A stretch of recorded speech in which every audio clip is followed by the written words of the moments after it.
بسم اللہ الرحمن الرحیم۔ نفسیاتی طور پر متوازن شخصیت کی ایک نشانی کیا ہے کہ اس کے اندر محبت کا ہونا۔ ایسی شخصیت جو محبت سے خالی ہو، جو اضطرابات کے اندر پلی ہوئی ہو، نیگیٹو ماحول کے اندر، تناقضات کے اندر، اور اسی طرح کے ایسے معاشرے کے اندر جو نفاق سے بھرپور ہو، جو نفرتوں سے بھرپور ہو، تو ایسی شخصیت جو ہے وہ سائیکولوجیکلی ڈسٹرب رہتی ہے۔ تو محبت دین کی اساس ہے۔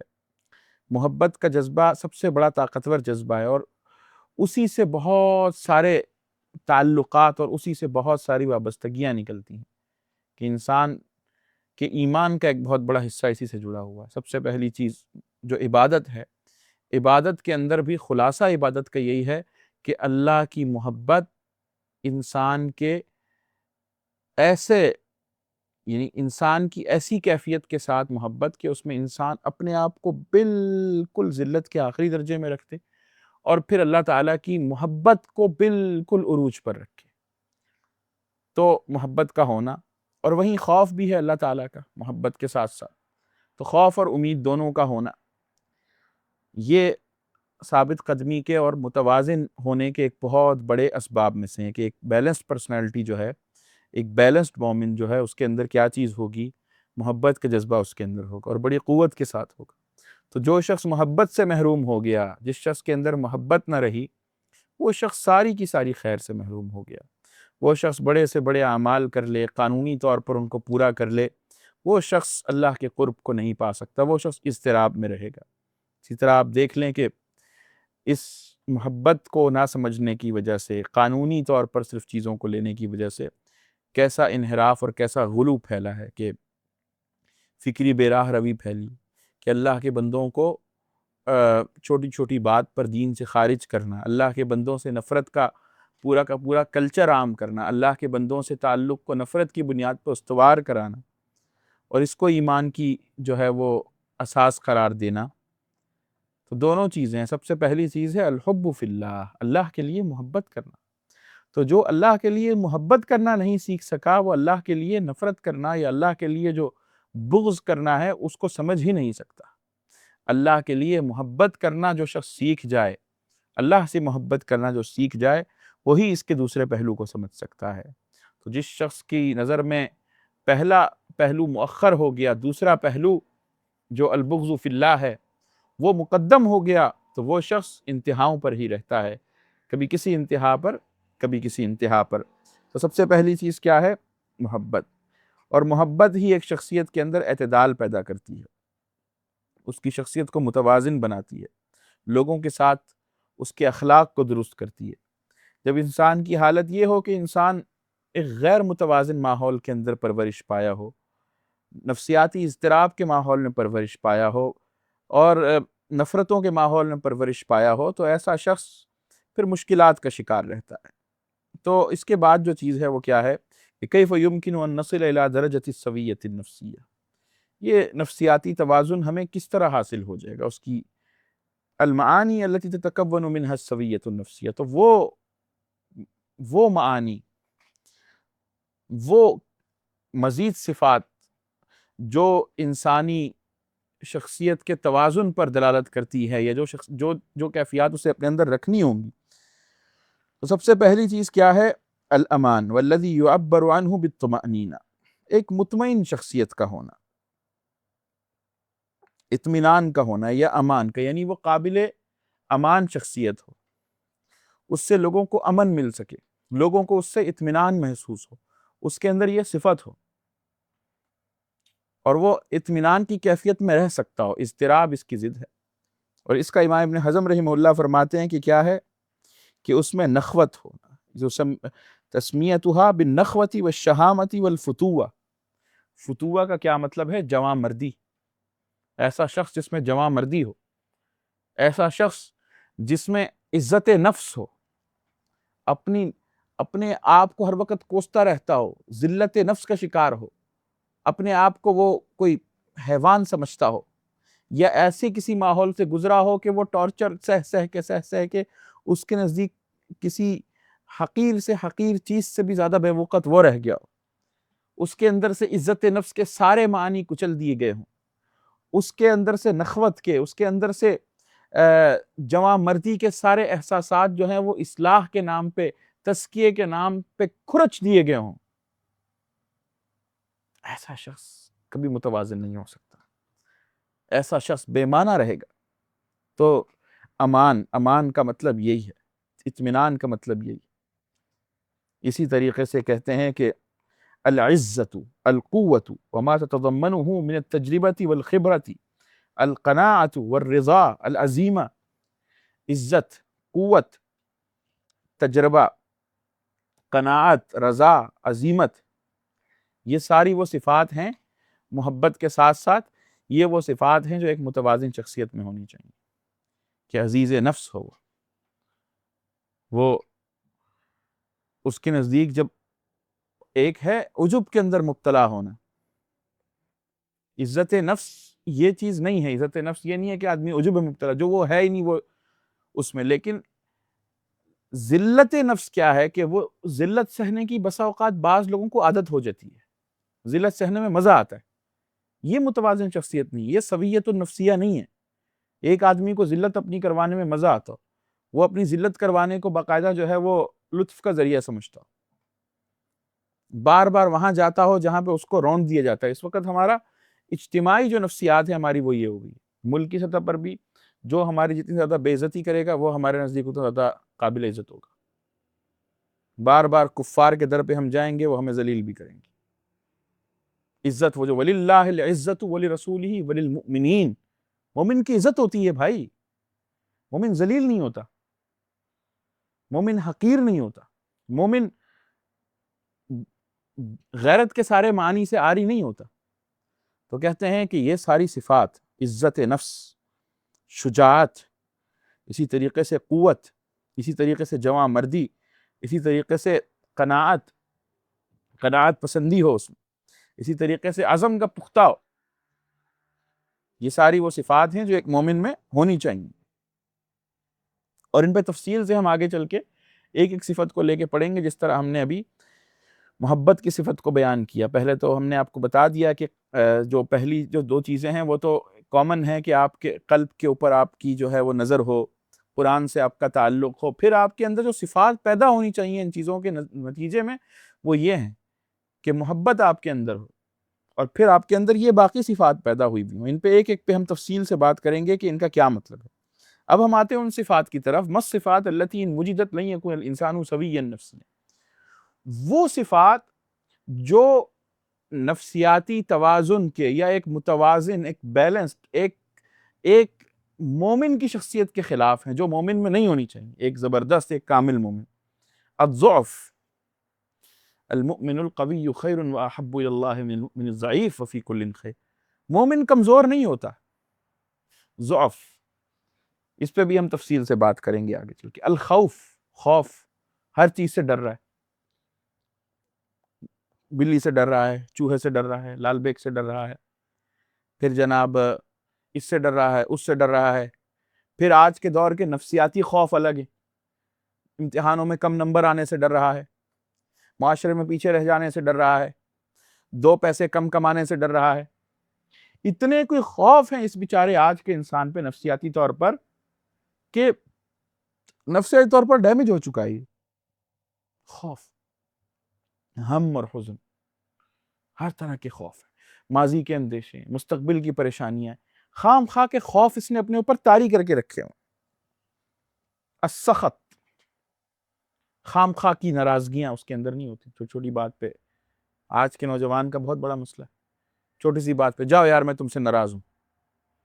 مومن دل کا بڑا فیاض ہوتا ہے، کشادہ ذہنی کے ساتھ ساتھ وسعت قلبی ہوتی ہے مومن کے اندر۔ تو جب ایک آدمی کا دل اتنا تنگ ہے، چھوٹی سی بات پہ وہ جو ہے بالکل عزت نفس کا مسئلہ بنا کے جا رہا ہے، وَإِذَا قِيلَ لَهُ اتَّقِ اللَّهَ أَخَذَتْهُ الْعِزَّةُ بِالْإِثْمِ، عزت نفس کا مسئلہ بنا رہا ہے، وہ جی مجھے یہ کہہ دیا اس نے، میں تو اب یوں کر لوں گا۔ تو یہ مومن کی صفت نہیں، مومن کے اندر یہ نہیں ہوتی۔ طمع نہیں ہوتا، طمع کر رہا ہے، لالچی، جشع، یہ طمع کی بھی بہت اعلیٰ قسم، یعنی نہایت طماع ہے۔ تلہف یعنی حقیر چیزوں کے پیچھے بھاگتا ہے، لپکتا رہتا ہے بالکل ہی، اور وہ یعنی بے وقت حقیر مقاصد پال رہا ہے۔ ومن اجمع الصفات التي تضم تحتها كثيرا من اسباب ومعانی عدم سویت النفسیہ ما استعاذ منہ النبی الجبن والبخل۔ تو یہ جو دعائیں ہیں نا جن سے اللہ کے نبی نے پناہ مانگی، یہ خلاف مروت ہیں، یہ ایمان کے ایک کامل مومن کی جو سائیکولوجیکلی جو اس کی پوری ایک ہونی چاہیے نا، ایک پوری جو اس کی بنیاد ہونی چاہیے، اس کے خلاف ہیں یہ۔ یعنی آج کے دور میں آپ دیکھیں بہت بڑا مسئلہ ہو گیا ہے کہ ایک شخص مومن بھی ہے اور سائیکولوجیکلی سب سے کمزور ہے، وہ کھوکھلا پن، ہشاشۃ النفسیہ جس کو کہتے ہیں، کہ نفسیاتی طور پر کھوکھلا پن آج کے بچوں کا، کہ جیسے کہ وہ برف کے بالکل اولے ہوتے ہیں نا، اس کو اٹھائیں بندہ یوں پگھل جاتا، تو وہ والی کیفیت، تو اتنا کھوکھلا پن۔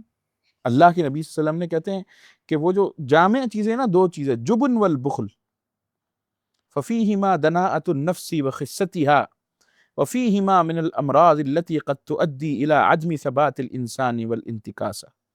تو کہتے ہیں یہ جبن اور بخل جو اللہ کے نبی نے بتایا ہے نا، جبن کیا ہے؟ بزدلی، اور پھر بخل۔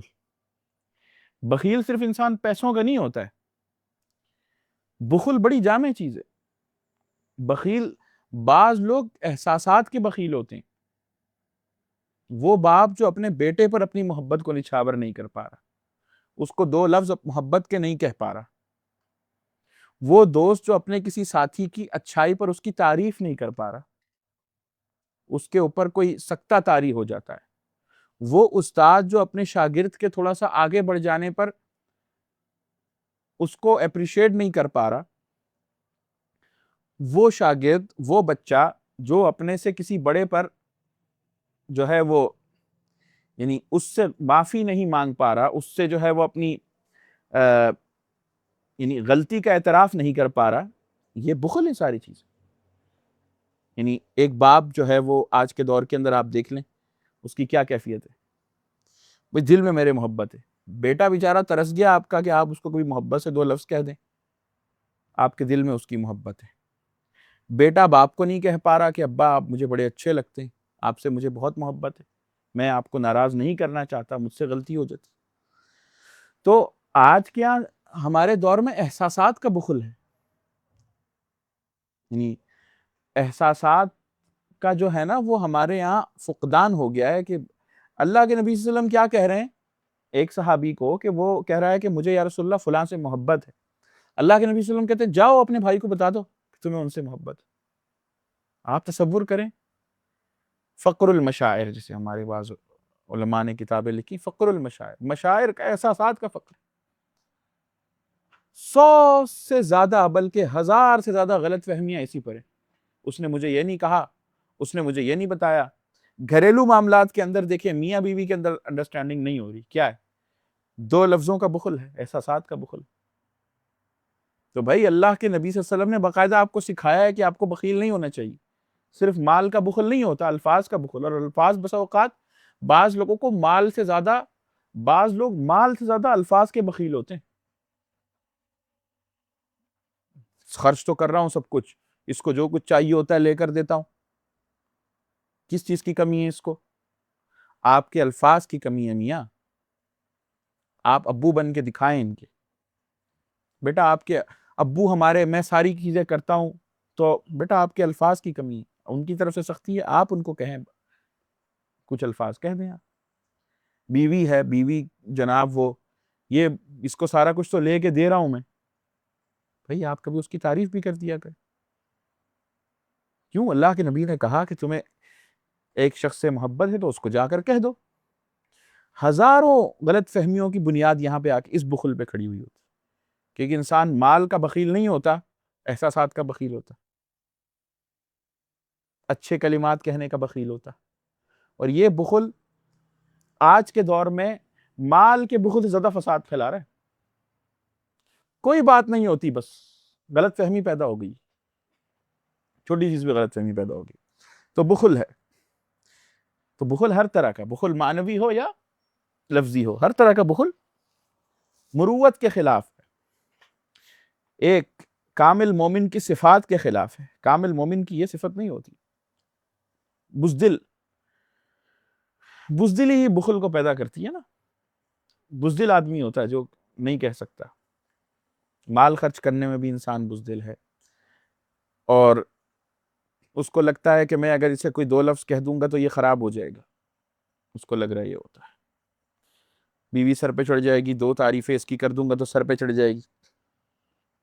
بیوی اگر شوہر کی عزت کر لے گی، آج کی سرکش اور نافرمانی کے اوپر اگر اڑی ہوئی ہے وہ، اور اسے احساس ہی نہیں ہے وہ کیوں کر رہی ہے. یعنی بسا اوقات دیکھنے میں آیا ہے کہ لوگوں کی بیویاں دوسروں کی بیویوں کو سکھا رہی ہوتی ہیں کہ شوہر کو کنٹرول کیسے کریں آپ. یعنی ہمیں بسا اوقات پتہ چلتا ہے کیوں بھائی تم زیادہ اس کی عزت نہیں کیا کرو، زیادہ اس کی تعریف نہیں کیا کرو، سر پہ چڑھ جائے گا پھر تمہیں عزت نہیں دے گا. بھائی عزت جو ہے وہ متبادل ہوتی ہے، 2 طرفہ ہوتی ہے. احترام 2 طرفہ ہوتا ہے. یہ متبادل چیز ہے بھائی. تو یہ بہت بڑی جو ہے ایک اس وقت ایک کنفیوژن ہے، بہت بڑی غلط فہمی. تو کہتے ہیں کہ دناءۃ النفس، یعنی دناءۃ النفس کا مطلب ہوگا گھٹیا پن. دناءۃ النفس و خستها، خست نفسی، حقیر پن. کہتے ہیں کہ ان دونوں برائیوں سے زیادہ بری اور گھٹیا کوئی حرکت ہی نہیں ہے کہ انسان کے اندر یہ 2 صفات ہوں کہ وہ بس بزدل ہو اور بخیل ہو. ایک بزدل اور بخیل شخص سب سے گھٹیا شخص ہے. اور کہتے ہیں کہ یہ دونوں جو علامات ہیں یہ کافی ہیں کہ انسان کو ثابت قدمی سے ہٹا سکے. بزدل آدمی کبھی ثابت قدم ہو سکتا ہے؟ یہ خوف اس کو ڈرائے گا، یہ خوف اس کو ڈرائے گا، یہ خوف اس کو ڈرائے گا. یہ تو جرت ہوگی اس کے اندر تو یہ استقامت دکھائے گا. بخل ہے یہ نہ چھن جائے مجھ سے، یہ نہ چھن جائے مجھ سے، یہ نہ رہ جائے مجھ سے، خواہشات پوری کرنی. اور کہتے ہیں کہ فالجبن یؤدی الی الکذب والخیانہ، بزدلی انسان کو جھوٹ کی طرف لے کے جاتی ہے. بزدلی کیا کرواتی ہے؟ جھوٹ بلواتی ہے اس سے. ظاہر سی بات ہے، ایک ڈر رہا ہے نا، کیا سچ نہیں بولے گا، جھوٹ بولے گا. بزدلی سے جھوٹ بولتا ہے آدمی. بہادری سے جھوٹ بولتے ہوئے دیکھا ہے کسی کو؟ بہادری سے آدمی سچ ہی بولتا ہے، کبھی کبھی مہنگا سچ بول دیتا ہے. کیا خیال ہے اس آدمی ہے؟ بزدل آدمی کو کبھی دیکھا ہے سچ بولتے ہوئے؟ بزدل ڈرتا ہے نا تو جھوٹ بول دیتا ہے. تو جھوٹ آدمی، بزدلی کی صفت اس کے اندر ہے تو جھوٹ بولے گا. پھر کیا ہے؟ خیانت کرے گا. ڈر رہا ہے نا، اب پتہ نہ چل جائے، دھوکہ دے گا، خیانت کرے گا. یہ بھی بزدلی ہے. والتقلب، ڈگمگائے گا. توازن، بیلنسڈ پرسنالٹی نہیں ہے. بزدل آدمی ابھی یہ کہہ رہا ہے، ابھی وہ کہہ رہا ہے، ابھی ایک حرکت ہے، کبھی دوسری حرکت ہے. آپ دیکھیں گے اضطراب ہے اس کے اندر، کیونکہ جھوٹا آدمی، خائن آدمی استقامت تو نہیں دکھا سکتا نا. وعدم الثبات والنفاق، اور یہ چیز ہی، یہ بزدلی اس کو کہاں لے جائے گی؟ نفاق کی طرف. پھر کیا ہوگا؟ جھوٹ بولنا اس کی عادت بن جائے گی، خیانت کرنا اس کی دائمی صفت بن جائے گی. پلٹتا رہے گا، کبھی ادھر کبھی ادھر. ان کے پاس آ کے کہے گا میں تمہارے ساتھ ہوں، ان کے پاس جا کے کہے گا میں تمہارے ساتھ ہوں. ہر جگہ جا کے ایک چہرے پہ جو ہے وہ ماسک چڑھا لیا کرے گا. اور نفاق. تو کہتے ہیں جبن کیا ہے؟ بزدلی انسان کو کہاں لے جاتی ہے؟ جھوٹ کی طرف، خیانت کی طرف، اور کیا ڈگمگانے کی طرف، اور نفاق کی طرف. اور بخل کہاں لے جاتا ہے؟ الطمع. بخیل آدمی لالچی ہوتا ہے نا. بخیل آدمی کوئی طمع ہوتی ہے، لالچ کرتا ہے. سخی آدمی تو نہیں ہوتا. سخی جو احساسات کا بھی سخی ہو تو وہ دیکھیں گے کہ اس کا سینہ بڑا کشادہ ہوتا ہے. وہ لوگوں کی چھوٹی چھوٹی باتوں پہ، اس نے مجھے یہ کیوں کہہ دیا، وہ اس پہ یہ نہیں کرتا. وہ بڑا فیاض ہوتا ہے. آپ یقین کریں کہ آج کے دور میں بہت بڑا بہادر وہ آدمی ہے جو آپ کی اچھائی پہ آپ کی تعریف کر سکے. سب سے بڑی جو مصیبت ہے، سب سے بڑے جو اسباب ہیں انسان کی تباہی کے، انسان کے غیر متوازن ہونے کے، انسان کے قدم ڈگمگانے والی شخصیت ایسی جو غیر متوازن شخصیت ہو، قدم اس کے بالکل متزلزل ہوں، لڑکھڑاتے رہتے ہوں، ایسی شخصیت کے اندر جو 2 عیب ہیں سب سے بڑے، وہ بخل اور بزدلی ہے. اور بزدلی اسے کس چیز کی طرف لے کر جاتی ہے؟ طمع کی طرف لے کر جاتی ہے. ہاتھ روکنے کی طرف لے کر جاتی ہے، حسد کی طرف لے کر جاتی ہے، ظلم کی طرف لے کر جاتی ہے۔ تو اب آگے جو چیز ہے، وسائل تحقیق السویۃ النفسیہ، ایک نفسیاتی توازن، ایک استقامت، اور اس طرح کی مستقل مزاجی کس طرح حاصل ہو؟ تو کہتے ہیں کہ الظرف الاجتماعی الصالح، اپنے ارد گرد صالح اجتماعیت کو پیدا کرنا۔ صالح اجتماعیت مکمل طور پر کس چیز سے مکمل ہوتی ہے؟ فی عائلۃ و زوجۃ و اولاد و اصدقاء و مربی، صالح فیملی ہو، گھر کے اندر صالحیت۔ ہمارے یہاں ایک تو مسئلہ یہ ہے کہ صالح اجتماعیت کے اندر غیر متوازن رویے ہیں، یعنی صالح اجتماعیت ہماری وہ ہوتی ہے جو گھر کے باہر ہو، گھر کے اندر جو اجتماعیت ہوگی وہ فاسد ہوگی اور وہ قابل توجہ نہیں ہوگی۔ تو سب سے پہلی چیز کیا ہے؟ صالح اجتماعیت گھر میں قائم کرنا، گھر کے اندر صالح اجتماعیت ہو۔ اور وہ گھر کے اندر کی صالح اجتماعیت کس سے بنے گی؟ اپنی بیوی سے، اپنے بچوں سے۔ پھر اس کے بعد جو صالح اجتماعیت کا جو دوسرا دائرہ ہے وہ کیا ہے؟ دوست۔ اور یہ بھی پورا ایک تفصیلی موضوع ہے کہ دوستی انسان کس طرح اختیار کرے، یہ سویۃ النفسیہ کی سیریز میں ہی آئے گا کہ دوستی کیا ہے، دوستی کے آداب کیا ہیں، دوست کے اندر کیا صفات ہونی چاہیے، ایک متوازن دوست کیا ہوتا ہے، مربی، اور ایک صالح مربی کا ہونا۔ اما ان حرم الانسان بعضها او وجد فيها اشکالا فلا اقل من ان يبحث عن اخرى، تو کہتے ہیں کہ اگر انسان کو ان میں سے بعض نہیں ملتے، مثلا دوست اس کو اچھے نہیں ملے، یا مربی اس کو اچھا نہیں ملا، یا بعض سے وہ محروم رہ گیا، تو جو میسر ہے اس پہ قناعت جانے اور اس کو بھرپور اختیار کرے، اور مزید جو ہیں ان کو تلاش کرنے کی، اپنے دوستوں کے دائرے میں بھی صالحیت ہو، اپنے مربی کے دائرے میں بھی صالحیت ہو۔ اللہ کے نبی صلی اللہ علیہ وسلم کی بہت سی احادیث ہیں جن سے ہمیں پتہ چلتا ہے کہ ایک متوازن شخصیت کیا ہے۔ اللہ کے نبی صلی اللہ علیہ وسلم فرماتے کہ دیکھیں، چیلنج کا دور ہے، اجتماعی حالات جو کیا ہیں وہ ناموافق ہیں، لیکن اللہ کے نبی صلی اللہ علیہ وسلم کہتے ہیں کہ لَقَدْ أُخِفْتُ فِي اللَّهِ وَمَا يُخَافُ أَحَدٌ وَلَقَدْ أُوذِيتُ فِي اللَّهِ وَمَا يُؤْذَى أَحَدٌ، کہتے ہیں مجھے اللہ کی راہ میں ڈرایا گیا ایسا کہ کسی اور کو نہیں ڈرایا گیا، اللہ کی راہ میں مجھے ایسی تکلیف دی گئی کہ کسی اور کو تکلیف نہیں دی گئی، اور مجھ پہ کئی دن ایسے گزرتے تھے، 30 دن ایسے گزر گئے کہ میں اور بلال دونوں ایسے رہتے ہیں کہ مالی ولی بلالی طعام یأکلہ ذو کبد، کہتے ہیں بلال اور میرے پاس کوئی کھانے کی چیز نہیں ہوتی تھی، میری اور بلال کی حالت ایسی ہوتی تھی کہ وہ انسان جس کے جگر میں کچھ گیا ہی نہ ہو کھانے کو۔ تو اسی طرح ایک اور حدیث ہے اللہ کے نبی صلی اللہ علیہ وسلم کی جس سے ایک متوازن شخصیت کا عنوان پتہ چلتا ہے کہ ایک بیلنس شخصیت کس طرح کی، کہ الناس معادن کمعادن الذهب والفضة خيارهم في الجاہلیت خيارهم في الاسلام۔ اب یہ ایک بیلنس شخصیت ہے، متوازن شخصیت، جس میں یہ کوالٹیز ہیں، وہ ایمان کو بھی اگر لے گا تو کیا ہوگا؟ بڑے اچھے انداز سے لے گا، کہ جاہلیت کے دور کے اندر بھی جس کے اندر خیر کی صفات موجود ہیں، توازن ہے، جرت ہے، بہادری ہے، حقیر صفات جس کے اندر نہیں ہیں، وہ کیا ہے؟ اسلام بھی اگر لے آئے تو اسلام میں بھی وہ آگے جائے گا۔ اسی طرح اللہ کے نبی صلی اللہ علیہ وسلم نے جو ایک اور صفت بیان کی متوازن شخصیت کی، جس پہ آگے بات بھی ہوگی، لیس الشدید بالسرعہ انما الشدید الذی یملک نفسہ عند الغضب، کہ غضب کے وقت، یعنی قوت کی حالت میں انسان ایک بیلنس پرسنالٹی کس طرح بنتا ہے، اپنے آپ کو کس طرح کنٹرول کرتا ہے۔ الصحبۃ تدخل فی السویۃ النفسیہ مختلفۃ عن الظرف الاجتماعی من ناحیۃ الایمان۔ اسی طرح صحبت صالحہ کی فضیلت کے اندر بھی بہت ساری جو ہے وہ چیزیں آئی ہیں۔ تو کہتے ہیں کہ 3 جو دائرے ہیں، ہذه الدوائر الثلاثہ غیر متناثرہ بل ہی متکاملہ، 3 جو دائرے ہم نے بیان کیے ہیں کہ علم، ایمان اور نفسیاتی توازن، کہتے ہیں کہ یہ پورے ایک دوسرے کو مکمل کرتے ہیں۔ فالعلم مبدأ، علم اسٹارٹ ہے، بنیاد ہے، والسویۃ النفسیۃ ظرف حامل، نفسیاتی توازن یعنی ایک بیلنس پرسنالٹی، یہ کیا ہے؟ یہ ایک وہ ہے، ظرف ہے جو اس علم کو تھامے گا، یعنی علم کو تھامنے کا یا علم کو سنبھالنے کا جو ہولڈر ہے وہ کیا ہے؟ ایک بیلنس پرسنالٹی، یعنی بیلنس پرسنالٹی نہیں ہوگی، ان صفات والی پرسنالٹی نہیں ہوگی تو وہ علم کو بھی کیا کرے گی؟ ضائع کرے گی۔ اسی لیے آپ دیکھیں نا کہ بہت سارے لوگ کیا ہیں کہ ان کے پاس علم ہے ٹھیک ہے، لیکن علم کو بھی وہ حقیقت میں اس طرح نہیں سمجھ سکے، اور وہ علم ان کو کس چیز پر لے کر آ رہا ہے؟ نہ محبت کی طرف لے کر آ رہا ہے، نہ جرت کی طرف لے کر آ رہا ہے، نہ شجاعت کی طرف لے کر آ رہا ہے، نہ کوئی اعلیٰ صفات کی طرف لے کر آ رہا ہے۔ تو کیا ہے کہ یہ شخصیت کے عیب ہے، تو انسان کو اپنی شخصیت کے اندر یہ کوالٹیز لانے کی ضرورت ہے۔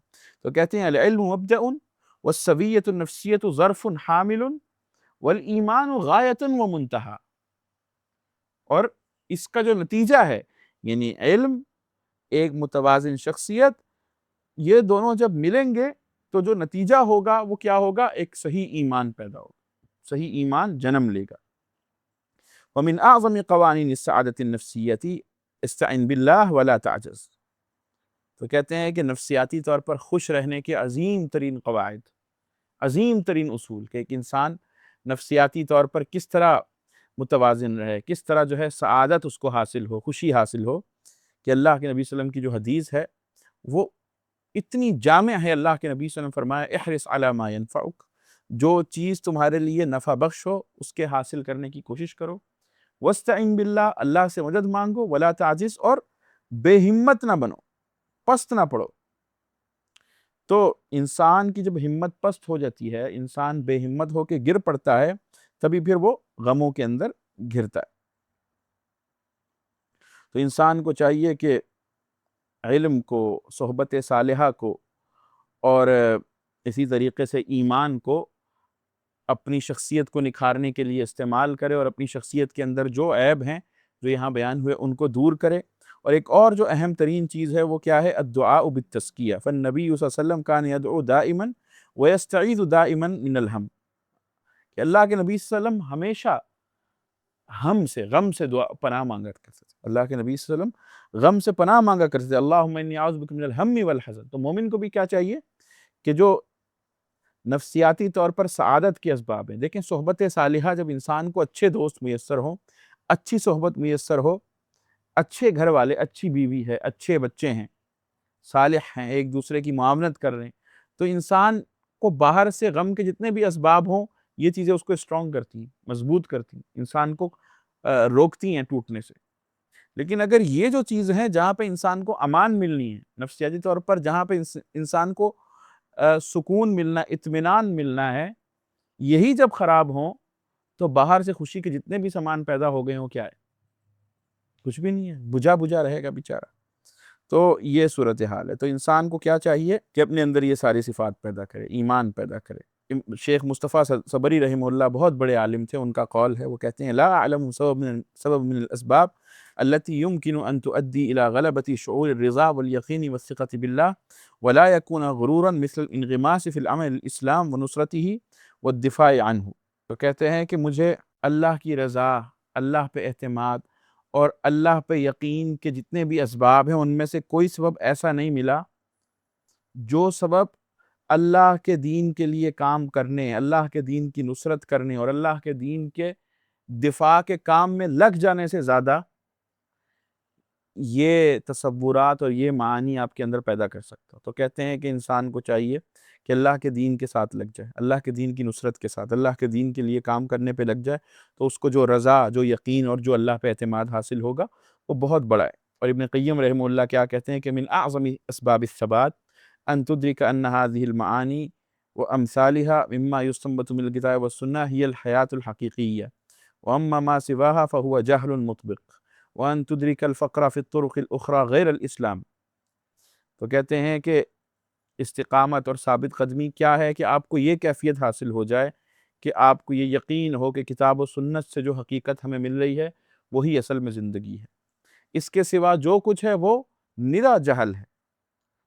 اور اسلام کے علاوہ جتنے بھی موٹیویشنل اسپیکرز نے خوشی کی راہیں بتائی ہوئی ہیں، اور جناب اپنے آپ کو خوش رکھیں، اور جناب یوں کریں، 50 قانون، 10 قانون، 20 قانون، اور جناب 6 اصول خوشی کے، اور یہ سارے، ان کو آپ حقیقت میں مکمل جہل سمجھتے ہوں، اور سعادت کے، خوشی کے اور ثابت قدمی کے جو اسباب اور جو چیزیں آپ کو قرآن اور سنت میں بیان ہو گئی ہیں، اللہ کے نبی صلی اللہ علیہ وسلم نے جو چیزیں بیان کی ہیں انہی پر آپ کفایت کرتے ہوں، یہ آپ کے لیے بہت بڑی نعمت ہے۔ لذا لا تستغرب ان من اسباب حلاوت الایمان ان یکرہ ان یعود الی الکفر کما یکرہ ان یقذف فی النار۔ کیا ہے اللہ کے نبی صلی اللہ علیہ وسلم نے جو حدیث میں بیان فرمایا کہ ایمان کی حلاوت کس کو نصیب ہوتی ہے؟ اصل میں ایمان کی کیفیت محسوس ہونا، ایمان کی حلاوت، ایمان کی حلاوت، مٹھاس ایمان کی کس کو نصیب ہوگی؟ اللہ کے نبی صلی اللہ علیہ وسلم نے فرمایا کہ اس کے اندر یہ علامت ہو کہ وہ اللہ کے لیے کس سے محبت رکھے، اللہ کے لیے کس سے دشمنی رکھے۔ اور تیسری کیا ہے کہ اسے کفر کی طرف لوٹنے کا تصور اس قدر ناگوار ہو جیسے کہ آگ میں کود پڑنے کا تصور ہے۔ سمجھ آ رہی ہے؟ یعنی اور اس کے اندر یہ بات شامل ہے کہ آپ کتاب و سنت کو کافی جانتے، آپ اپنی خوشی کے، اپنی غمی کو دور کرنے کے سارے اسباب، اپنی ذات کی، اپنی پرسنالٹی ڈیولپمنٹ کے سارے اسباب، یہ جو آج ہمارے یہاں ایک بہت بڑا وہ آ گیا کہ گویا کتاب و سنت سے، رسول اللہ کے اسوے سے ہمیں غم دور کرنے کا کوئی سبب نہیں ملتا، اپنی سائیکولوجیکلی ہیلتھ کا جو ہے وہ کوئی ہمیں رسول اللہ کی زندگی سے کوئی تصور نہیں ملتا، یا جو ہے رسول اللہ صلی اللہ علیہ وسلم نے ہمیں اس حوالے سے کوئی گائیڈنس نہیں دی ہے، بلکہ اس حوالے سے تو ساری گائیڈنس ہمیں انہوں نے دی ہے۔ بھائی اسی لیے دیے کہ رسول اللہ نے جو اصول بتا دیے ہیں، رسول اللہ نے جو طریقہ بتا دیا ہے، وہ ہے ہی ایسا طاقتور طریقہ کہ اس کو اختیار کرتے ہوئے یہ چھوٹی چھوٹی باتیں آپ کو نہیں توڑیں گی، بڑی بڑی باتیں آپ کے لیے جو ہیں وہ بے وقت ہو جائیں گی، اس وقت آپ کے لیے بڑے حقائق اہمیت رکھتے ہوں۔ اب وہ کتابیں جو اس معاشرے نے، اس تہذیب نے لکھی ہیں، جو تہذیب بالکل فیل ہو چکی ہے، جس تہذیب کے اندر خودکشی جو ہے وہ ایک باقاعدہ بنیادی ضرورت بن چکی ہے، جس تہذیب کی حالت یہ ہے کہ اس تہذیب کے اندر جرائم کی شرح اتنی بڑھ چکی ہے کہ، اور جرائم کی جو اقسام ہے وہ اس قدر بھیانک ہے کہ انسان کے رونگٹے کھڑے ہو جاتے ہیں۔ جس تہذیب کے اندر حال یہ ہے کہ مال و دولت کی فراوانی ہے، خوشی کے سارے اسباب موجود ہیں، اور انسان کے لیے اس کی جتنی بھی مادی خواہشات ہیں ان کو پورا کرنے کے لیے کسی قسم کی کوئی رکاوٹ اور کوئی کنڈیشن نہیں ہے، ہر طرح کی وہ پوری کر سکتا ہے۔ اس کے باوجود بھی جب ان کا حال یہ ہے کہ خوشی ان کے اندر نہیں ہے، میننگ لیسنس ان کے اندر موجود ہے، تو ان کو تو پھر یہ کتابیں لکھنی پڑیں گی، کیونکہ ان کے پاس رسول اللہ کا اسوہ نہیں ہے، کیونکہ ان کے پاس قرآن جیسی کتاب نہیں ہے۔ لیکن جس شخص کے پاس قرآن بھی ہے، جس شخص کے پاس رسول اللہ کا اسوہ بھی ہے، پھر رسول اللہ نے اس کے لیے باقاعدہ بتا دیا کہ کن کن چیزوں سے تم نے بچنا ہے، کن کن چیزوں سے پناہ مانگنی ہے، کن کن کوالٹیز کو اپنے اندر پیدا کرنا ہے، تمہاری پرسنالٹی کس طرح جو ہے وہ گروتھ ہوگی، صحیح بیسس پر، درست اصولوں پر، اور خراب اصول کیا ہیں، غلط اصول کیا ہیں، شخصیت کے عیب کیا ہیں، شخصیت کی خوبیاں کیا ہیں، یہ ساری چیزیں تفصیل کے ساتھ بیان کر دی کہ انسان دیکھتا ہے کہ یعنی پرسنالٹی ڈیولپمنٹ پر جتنی ڈیٹیل کے ساتھ رسول اللہ نے گفتگو کی ہے، عیب شخصیت کے کیا کیا ہیں، گفتگو کے اندر کیا کیا عیب ہیں، کمیونیکیشن کے کیا کیا عیب ہیں، انٹریکشن کے اندر کیا کیا انسان کے عیب ہو جاتے ہیں، معاملے کے اندر کیا کیا وہ اس کی جو ہیں وہ عیب ہیں۔ اسی طریقے سے اس وقت ہمارے یہاں کتابیں لکھی جا رہی ہیں تھنکنگ پر، کہ جو ہے وہ تھنکنگ، اسٹرانگ تھنکنگ کس طرح ہوتی ہے، پروڈکٹیو تھنکنگ کس طرح ہوتی ہے، اور جناب اس پہ اگر آپ دیکھیں، اس پہ جو اللہ کے نبی صلی اللہ علیہ وسلم کی حدیث سے ہمیں چیزیں ملتی ہیں، بڑی تفصیلی طور پر ملتی ہیں۔ اسی طریقے سے اور آپ بہت ساری چیزیں دیکھ لیں، آپ کاروبار کے حوالے سے جو رسول اللہ نے اصول بتائیں، آپ بزنس پڑھ لیں، بزنس مینجمنٹ، تو بزنس مینجمنٹ آپ کو رسول اللہ نے عادلانہ اصولوں پر سکھائی ہوئی ہے، تو کس طرف جا رہے ہو بھائی تم رسول اللہ کو چھوڑ کر؟ کس طرف جا رہے ہو؟ فَأَنَّا تُصْرَفُونَ فَأَنَّا تُؤْفَكُونَ، کہاں تم بھاگے جا رہے ہو؟ کہاں رسول اللہ سے منہ موڑ کر تم فلاح پانا چاہتے ہو؟ رسول اللہ سے بے وفائی کر کے تم چاہتے ہو کہ تم جو ہے وہ نفسیاتی طور پر بھی سکون پالو گے، تم اضطراب سے بچ جاؤ گے، تم ٹینشن سے نجات پالو گے، تم ایک اسٹرانگ پرسنالٹی بن جاؤ گے، ٹھوکریں کھاتے رہو گے بھائی، در در پہ جھکتے رہو گے، اور جتنا رسول اللہ سے دور بھاگو گے اتنا ہی جائے امان سے دور بھاگو گے۔ رسول اللہ کے دامن رحمت میں پناہ لے لو، وہ سب سے بڑی جائے امان ہے، وہ سب سے بڑے اطمینان کی قرارگاہ ہے، وہ سب سے بڑی سکون کی اور راحت کی ہمارے لیے جگہ ہے۔ اس کے علاوہ ہر جگہ ہمارے لیے بے چینی ہے، اس کے علاوہ ہر جگہ ہمارے لیے اضطراب ہے، اس کے علاوہ ہر جگہ ہمارے لیے بے سکونی ہے۔ تو انسان کو چاہیے کہ وہ آخری اول اور آخر اکتفا کرے۔ وحی کی مرجعیت میں سے یا وحی کی مرجعیت کو ماننے کے جو تقاضے ہیں، ہم نے البناء المنہجی کورس کے اندر ہی جو المنہاج کے دروس پڑھے تھے، جس میں ہم نے یہ پڑھا تھا کہ انسان وحی کو اللہ تعالیٰ کی طرف سے آئی ہوئی ہدایت کو مانتا ہے، اللہ کی طرف سے آئی ہوئی ہدایت کو اہمیت دیتا ہے۔ اس کا تقاضا کیا ہے؟